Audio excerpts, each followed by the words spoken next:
Ықыластуулук 13. Абу Дарда радиаллаху анхудан риваят.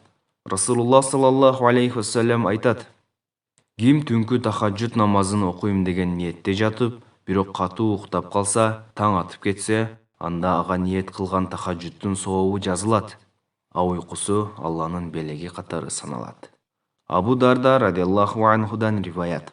Расулуллах саллаллаху алейхи вассалам айтат: Ким түнкү тахаджуд намазын окуйм деген ниетте жатып, бирок катуу уктап калса, таң атып кетсе, анда ага ниет кылган тахаджудтун сообу жазылат.